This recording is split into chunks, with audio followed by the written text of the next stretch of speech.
Welcome to the Korea Pro Podcast, your weekly guide to understanding the most pressing and complicated developments shaping South Korea. We're your hosts, Jungmin Kim, John Lei, and Junha Park of Korea Pro. Go beyond headlines as we explain not just what happened, but also what really matters and why it matters. If you monitor South Korea for work or just trying to keep up, you're in the right place. This is the Korea Pro Podcast. Hello, listeners, and welcome back to another episode of the Korea Pro Podcast. It is now Wednesday, June 25th. It is about 3:30 p.m. We are recording a little early than usual, but it's still a lot to discuss. So, Jungmin, could you take us away, please? Well, NATO summit's going on now in The Hague, and there has been like some back and forth regarding whether Lee will go or not, and Lee Sung-rak, the National Security Advisor, is going to go, whether certain countries will go to the IP4, will Trump go? So there was a lot going on there, but what is the latest right now? So Lee Sung-rak, the National Security Advisor, he is currently at The Hague, and he is set to participate in what South Korea was originally set to participate in, which was the IP4. In the Pacific Four? Yeah, summit with NATO, where Lee Sung-rak is set to discuss some defense industry ties with Australia, New Zealand, and also Japan. But are they there? The Japanese side is there. The Japanese foreign minister is there instead of the prime minister. And so they're all going to be discussing defense-related issues because the actual statesmen are not there at the IP4 meeting. They're not going to be discussing strategy or any of those grand sort of topics, but they're going to be talking about the nitty-gritty stuff, defense cooperation, defense sales, stuff of that nature. So for the IP4 countries, most of the leader levels are not there, but some people are attending in their stead. New Zealand Prime Minister Christopher Luxon is there, but beyond New Zealand, the other three countries did not send their leaders. They sent their deputies. Lee Sung-rak, as we mentioned, from South Korea, Richard Marles from Australia, and Japanese foreign minister. Right, because also South Korea does not have a prime minister right now just yet. So Lee Sung-rak is the highest level security official right now. But what were the calculations from these IP4 countries to not send their leader level delegations? Well, it started out with, I believe, South Korea. I'm not sure whether Australia went first or South Korea went first, but President Lee Jae-myung basically said, the presidential office said, that there are a lot of domestic concerns, and there are concerns about the ongoing tensions in the Middle East, and so President Lee Jae-myung will not go. And after he made that statement, not that long thereafter, the Japanese Prime Minister, Shigeru Ishiba, made a comment saying that his main goal, his main objective, those were his exact words, his main objective of going to the NATO summit was to participate in the IP4 summit. But he would reconsider attending based on the attendance of the other IP4 nations. And when Lee Jae-myung and Prime Minister Albanese said they wouldn't go, Prime Minister Ishiba also said that he wouldn't go, which I found very interesting. Right, this is a bit of a new type of tone that we're seeing from Japan? Very much so. Now, if we think of Japan, Japan is a member of the G7. And so because whenever there are any sorts of multilateral meetings that Japan is involved in, whether it's the G7 or the CPTPP, Japan is always there. And is always there for two reasons. It wants to set the agenda and it wants to maximize Japanese interests. Can't blame them. But this is the first time where the Japanese Prime Minister said that he would not attend a multilateral forum because South Korea's president is not there. So, although it was a very subtle diplomatic comment that he made, if you really dig into it, what Ishiba basically did was to elevate South Korea as a co-equal partner in the Indo-Pacific security region. Usually in the past, especially if you look at what it was like during Shinzo Abe's tenure as Japan's prime minister, Tokyo always treated South Korea as a junior partner country that has to be managed. But this is a very different tone from Ishiba. Now it's a country that is a co-equal partner. Is that kind of tone being picked up by South Korean local media yet? I'm not sure if it's been picked up by the media outlets just yet, but this is definitely reciprocity from Tokyo. When Lee Jae-myung became president, we all assumed that at least before the campaign started, that he would be the anti-Japanese sort of person that he had been for years. I remember when we were all talking about the Yoon Kishida summit, we were all saying that we don't know if this will last beyond their two respective terms. Oh, that feels like ages ago now. Right? And we all thought because there's no buy-in, this will just collapse. But after Lee Jae-myung became president, he continued that policy. Mm-hmm. And so this is Tokyo's way of saying, we see what you're doing and we are reciprocating. So the reason why I asked you if the South Korean local media is picking it up is because when it comes to more so than other regional security issues, when it comes to Japan, the South Korean presidents, progressive or conservative, they tend to be very much attentive to the public sentiment regarding the optics, right? And during the whole Yoon administration, the frustration among the public and also experts it was that despite how Yoon made these multiple reach outs to Japan to improve the relations, and there were some successful moments, Japan was not really exactly doing its part of the job to reciprocate, right? So they were playing very coy with the whole thing, even Fumio Kishida. Yeah. So could this be a good milestone for the public to actually be less sensitive about it compared to the Yoon administration? It would be if it weren't for the fact that Ishiba might not be in office for very much longer. Walk us through it.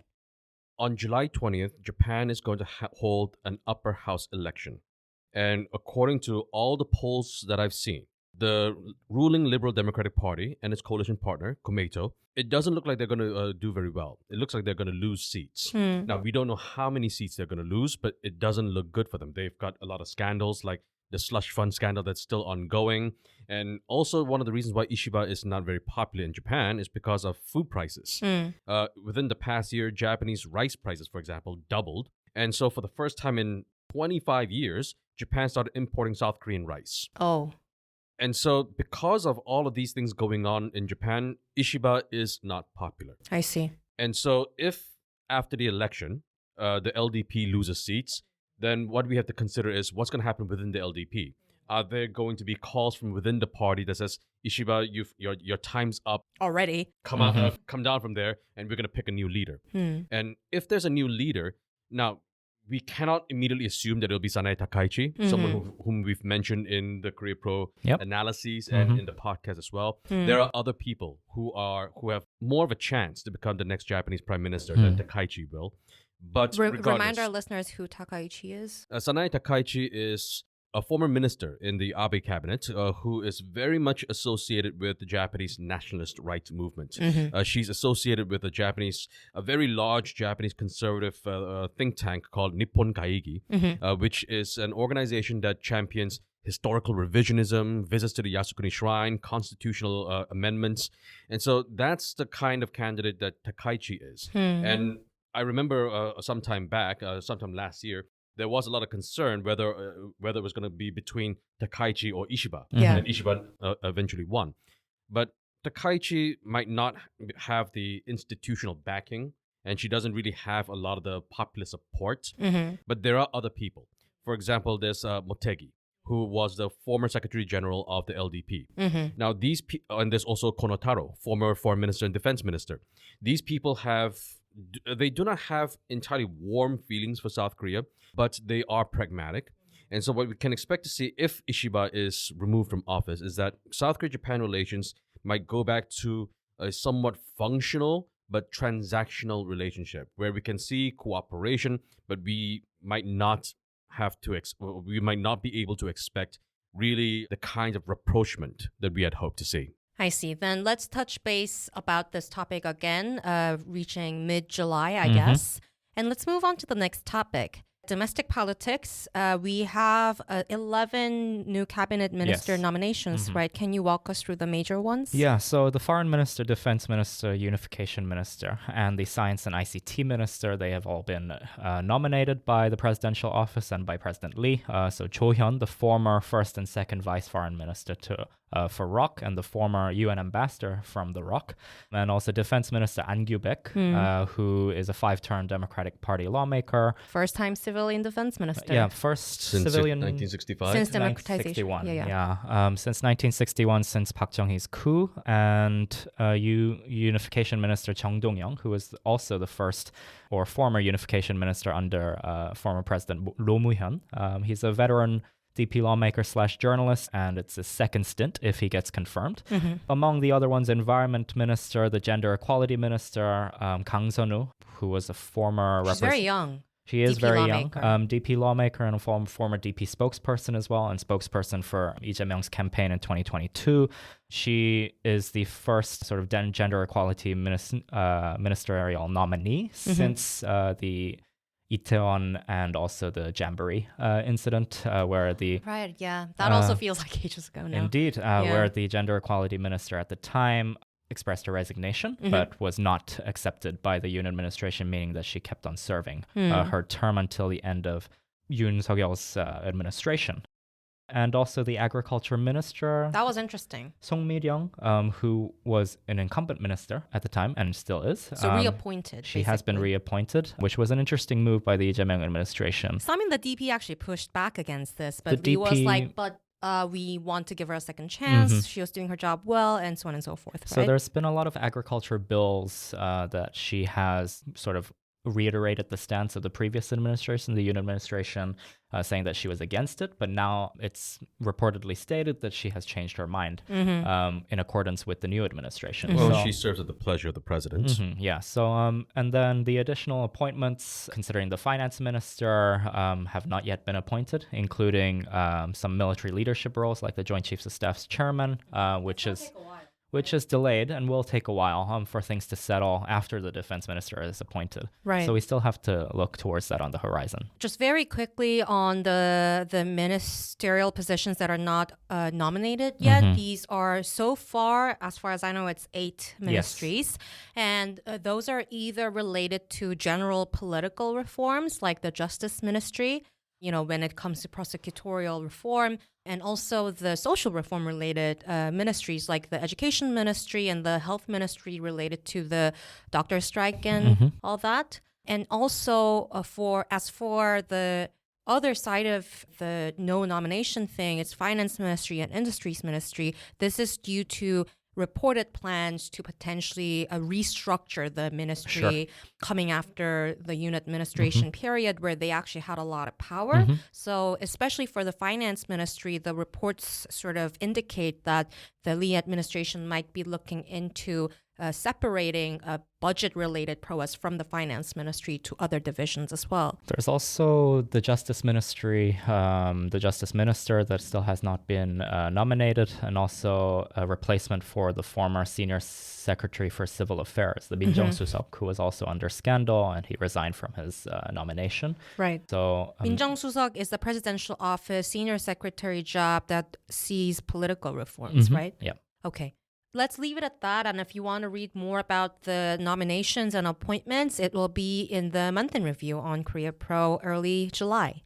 And lastly, some econ news in South Korea, just very quickly. KOSPI finally has risen above not just 3,000, but 3,100 this morning.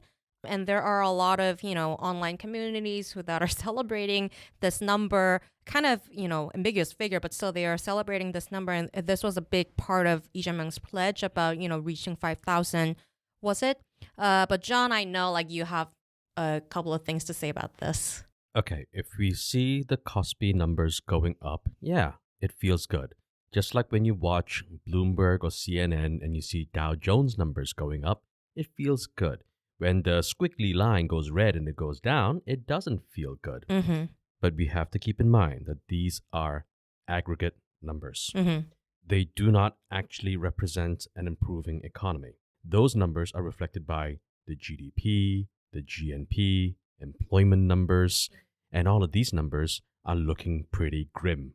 Just looking at the KOSPI and celebrating is, well, a bit premature. I mean, that is true. But then during the period where KOSPI was going down a lot, what was the reason why people were frustrated?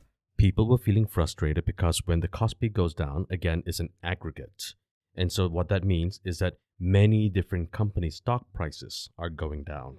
And so individual investors who have invested in the stock markets, in whatever stocks, whatever bonds that they might have purchased before, all of that is being negatively impacted. But again, we have to keep in mind that the financial market and the real economy are not one and the same thing. Nevertheless, it often impacts the presidential approval rate, which we will keep a very close eye on in coming weeks. It has been very gradually increasing for Lee over the past 2 weeks. Right, but it hasn't passed 60% yet, right? So we'll keep an eye on that.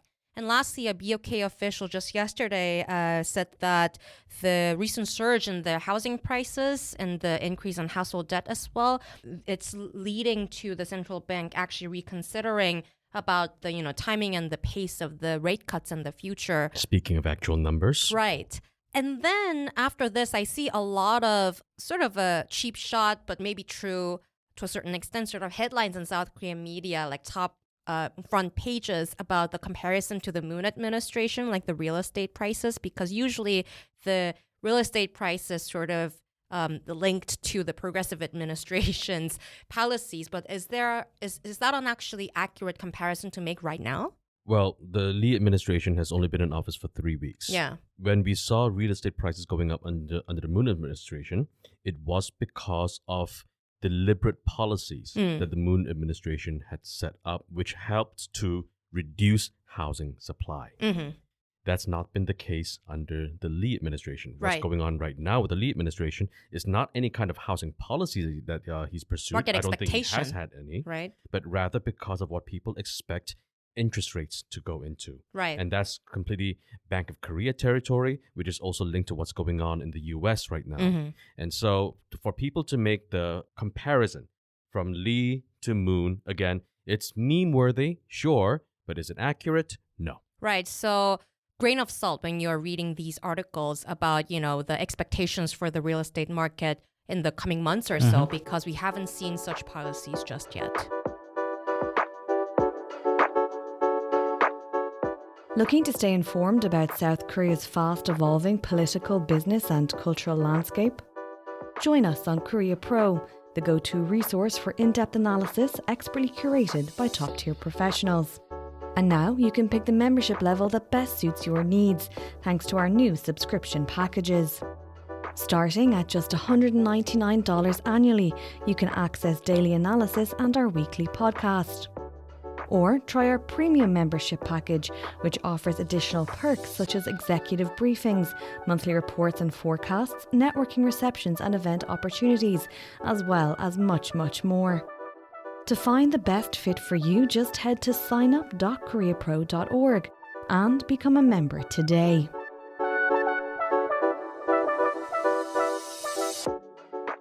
Week ahead.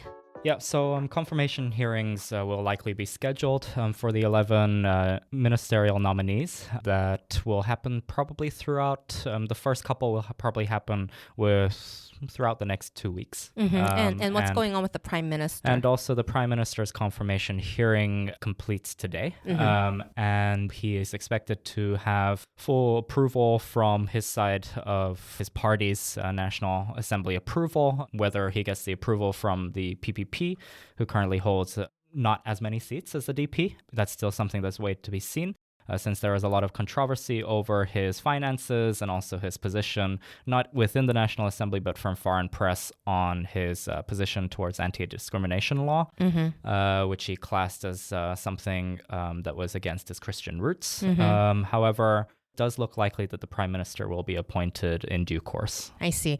And when it comes to a couple of people in South Korea that we don't really care that much about, Yoon Suk-yeol, our former president who was impeached and removed from office, he might get arrested again very soon? Yeah, so the special counsel probe that launched about a week ago, they have requested an arrest warrant for the former president, and have also threatened that it could include the First Lady as well if she or any of her witnesses do not go in accordance with the special counsel. Right, so there are probes going on against Yoon, former First Lady Kim Gun-hee, and also Kim Yong-hyun, the former defense minister right now. Bye, Felicia.